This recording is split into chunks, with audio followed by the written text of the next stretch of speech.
Hello, welcome back everybody. I'm Father Wesley Evans from St. Stephen's Episcopal Church in Sherman, Texas. Welcome to part 2 on Christian Angelology. Now, what I want to talk about tonight, since we did an introduction last time, is what is an angel? What are angels in general? An angel means messenger. Ultimately, angel, as St. Augustine said, is a term of function, not of being. It's not the term necessarily used for beings. A little bit more complicated than that. But so let's start there.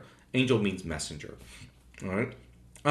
We get the English word angel from the Greek word angelos, which means messenger. That's literally where the word comes from. It was also that Greek word was used to translate the Hebrew word malak or malakim. Malakim is plural, so one malak, two, three, four malakim.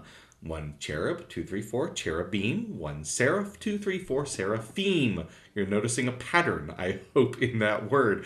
Im often means plural or Hebrew. So a malak is just a messenger. Now, sometimes that word and the word angelos in Greek are used of just human beings, actually. I have some references here. Prophet Haggai 1:13. For the prophet Haggai, okay, in Haggai 1:13, it's used for priest in Malachi 2:7. In the New Testament, it's used to refer to the disciples of John the Baptist. Luke 7:24, they're called angeloi, okay? So it has some other references that really just mean messenger. So if I were a king and I were to needed to send somebody a message, I would send my malak, if you're Hebrew, or my angelos, if I'm speaking Greek. That's at a base level all it means. It's an issue of function. And so what's literally going on with angels is they are often God's messengers. That's why we call them God's messengers. They literally give messages. That's what the word means. Okay? And so usually when you see that in the Old Testament, particularly early on, it's just a messenger. A God sends a spirit, in this case, instead of a human being. But we aren't really given a word for that, for their being. It's not like human being. We call, I send a human messenger. We say it's a human. Since God's messenger is just God's messenger, the messenger of the Lord, something along those lines, the messenger of God. That's it. Obviously, they're not fully material, and we'll do another video on angelic natures. But for right now, that's pretty much it. Now, there are other terms used, and some of them maybe are a little bit more specific, flesh things out a little bit more. Sons of God, Genesis chapter 6. I will do another video on the Nephilim, so don't worry. You're thinking, oh, I know that passage. Genesis chapter 6, yes, where the sons of God saw the daughters of men, and children were born from them, and they were Nephilim, or the Septuagint translates it gigantes, giants, roamed the earth in those days. I'll talk more about Genesis 6 another time. But sons of God is used there and also in Job seem to refer to angels. So there's one thing that really can refer to angels. Holy ones, sometimes called that. A couple of places in the Bible they're called holy ones since they are, holy. And I've got two. Another term sometimes used beyond holy ones is watchers. This only appears in Daniel 4:13-23. Seems to be in the same context as holy ones. So it's a fairly unique, at least in the Bible. Some of these terms do get used later in something called the pseudepigrapha. I'll get back to that. But for now, that's another term used. One other interesting possibility is the word Elohim. Now, Elohim might sound familiar. It is usually translated God. Yes, it does have an im ending. Sometimes it's more like a plural of majesty, perhaps, or of emphasis, or just the im just means that. So sometimes Elohim is legitimately translated just God. That's it, just singular, even though it's in plural. But there is a guy, and this is an interesting little theory. I don't know if he'll ever watch this, but I attended a lecture by Dr. Michael Heiser at a theology convention that I went to years ago. And he has an interesting proposal, so I'll give this to you all since you're interested in angels. If you're watching this and the videos, I can do a little bit more in-depth stuff. He proposes this. See, in ancient Israel, they had pretty practical classifications for things. So at one point, if you're reading through the Old Testament law and its food laws, you'll come up to something that'll refer to bats as birds, calls bats birds. Now, a modern Enlightenment scientist comes and says, "Oh, you know, of course, that bats are not birds, so the Bible is wrong." Well, it's like, well, okay, yeah, we classify birds a certain way, and bats are mammals, not birds. Fine. Of course, the Bible was not written in English, it was written in Hebrew, right? And so what we're translating bird is another Hebrew word, and I don't remember that one off the top of my head. I loved learning Hebrew. It was a fun language, but I was not great at it. Um, so, but instead, what that word meant was it flies. Okay, if it flew in the air, it was a bird. If it was on the ground, it was a beast, or unless it was a creeping thing, a bug. And if it was in the sea, it was a fish. So as far as ancient Israel is concerned, a whale was a fish, and a shark was a fish, and fish were fish. Okay. For all intents and purposes, they have pretty functional definitions for things. Okay, if it flew in the air, it's a bird. That works. Our modern scientific classification is fine. It works for us. It's great. But it fulfills a different function for us, we're concerned about evolutionary trees and all this. They weren't. They were concerned with where it lived. Does it generally live in the air? Does it generally live in the water? Does it generally live on the ground? Does it generally live by crawling around? Okay. Well, he proposes, because there are a couple of parts, a couple of scripture verses, Psalm 82 specifically, and we'll talk more about this in another video on angel hierarchy, because I do want to get into some of that, where angels seem to be called gods, Elohim, okay? And he proposes that the word Elohim is more of on that level of bird or fish or beast. It means where the being lives, okay? It lives in the heavenlies. So when God says, "Among the Elohim there is none like me," he's saying, look, yeah, there are these other spirits running around, but Yahweh's unique. Yahweh is the Elohim of Elohims. Now, it's interesting to me that it seems to only kind of be older literature that calls angels Elohim, if at all. Again, you might disagree with his thesis. By the time the pseudepigrapha runs around, which are a group of writings between the Old and New Testaments, the time they run around, they're just called angels. Angel becomes a term of being. So remember I said it was a function, okay? In the Old Testament, a malach, an angel, is a messenger. And in the New Testament, an angelos can still just be a human messenger. But the word does take on a more technical meaning. It starts to mean specifically this class of heavenly spirit beings, okay? And they're not going to call it Elohim at this point. Elohim just means God. But early on, perhaps in a few places, and one of them I'll get to in another video. I'm sorry I can't do everything in a single video. But one of them is very interesting in that. So possibility. Let's table that for now and say there's a possibility that Elohim could refer sometimes to angels in very rare, at least, cases. Okay. Other terms used here, archangel. Archangel just means chief angel. Arche means chief or top. So an archangel is a top angel. That's it. An archpriest is a top priest. An archbishop is a top bishop. An archangel is a top angel. I do want to do a whole other video on archangels because they're one of the only type of angel we have specific names for. Okay, can you name the archangels mentioned in the Bible? And if you know enough about this, you're saying which Bible? Then you're already ahead of the game, and you probably don't need these videos.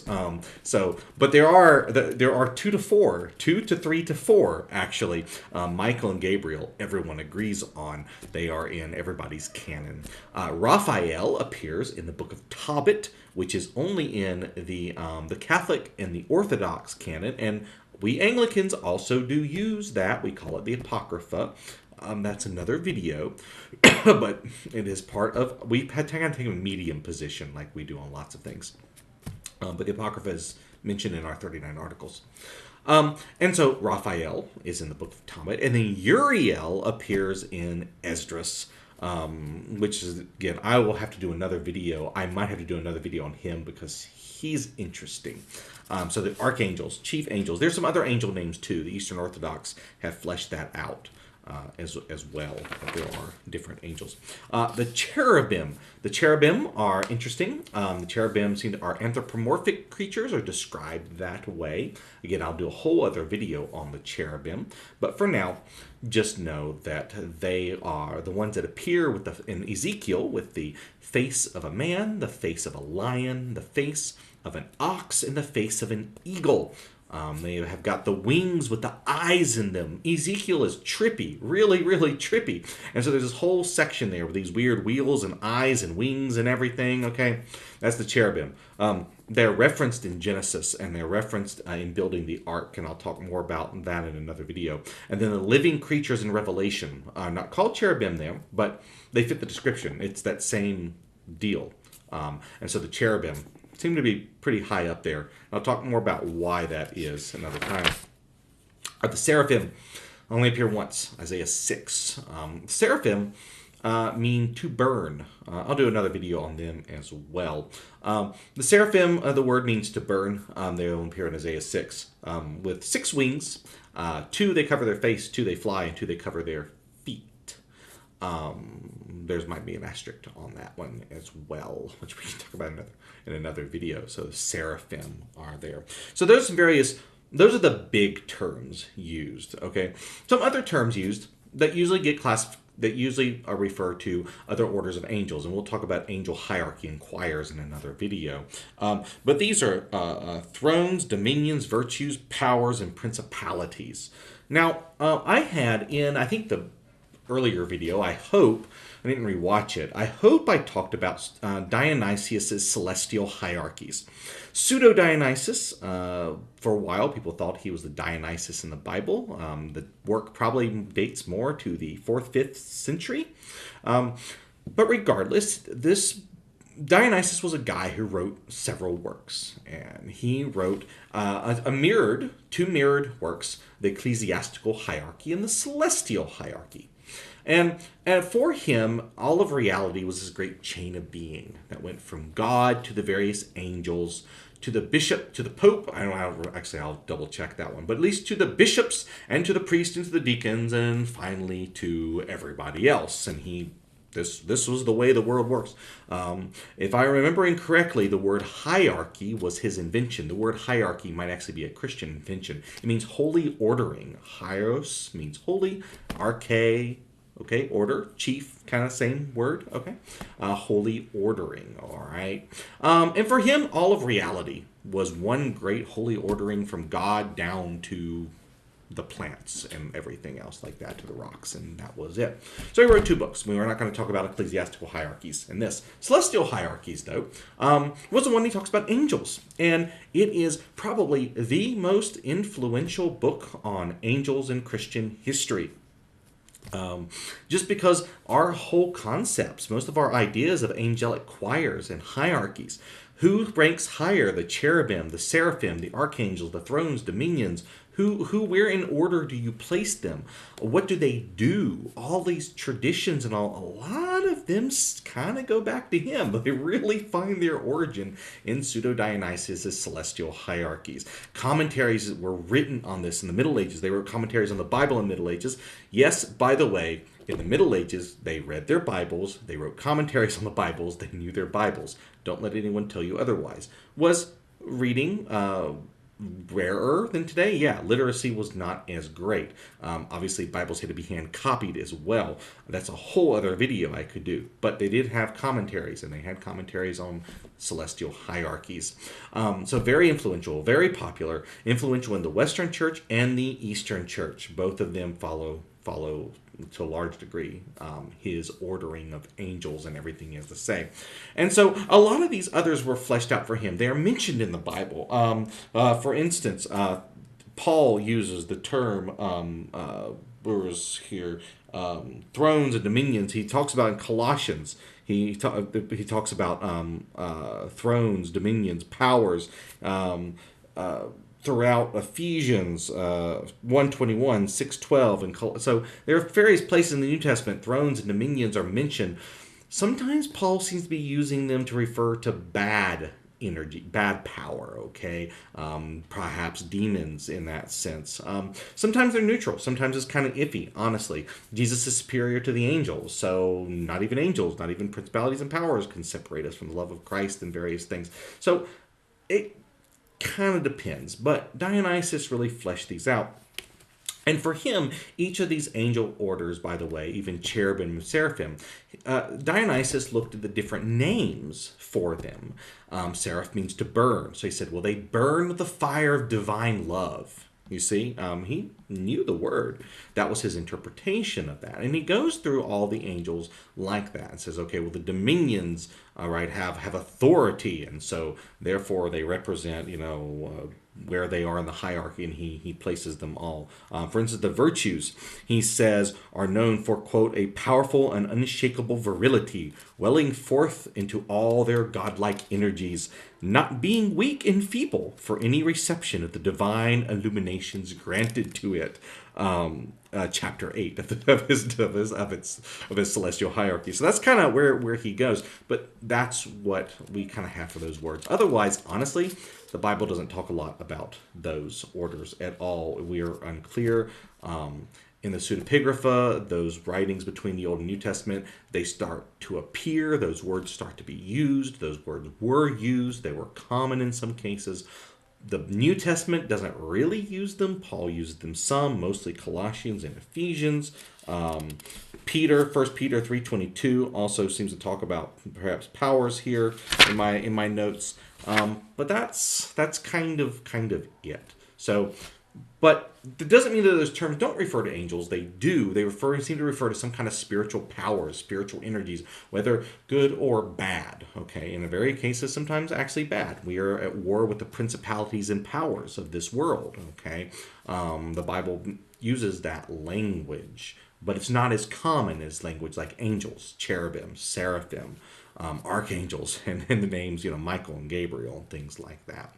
So those are the basic terms for angel. Again, some of these things will go into more detail. I'll do another video on cherubim, another video, a little bit of video on seraphim. I might combine those two. And then I'll do one on archangels as well. And we'll also cover, I do need to talk about angelic hierarchy. We'll go into more of those details. And when we will talk about some of the Nephilim in that. So I hope this video was interesting for you to continue to guide in. It might feel, I'm hoping it feels very interesting as we're moving forward to go over some of these things and you're interested in the next topic. So I'm looking forward to doing the next one. Hope you enjoyed this. If you have any questions, please put them in the comments below so I know what to do a video on or what to address. I could probably sit here and talk about angels for another several hours, but I want to know what you're interested in and what questions you might have. So, and then of course we do angels. We'll talk about demons. So if you want to go ahead and ask questions about demons, I'll put that on the on the list, and I'll get to those later. So let me know. Again, thank you for watching. This is Father Wesley. My name is Father Wesley Evans, St. Stephen's Episcopal Church in Sherman, Texas. Come see us sometime. Sundays worship at 9:30 a.m. 401 South Crockett in Sherman, Texas. God bless. Bye.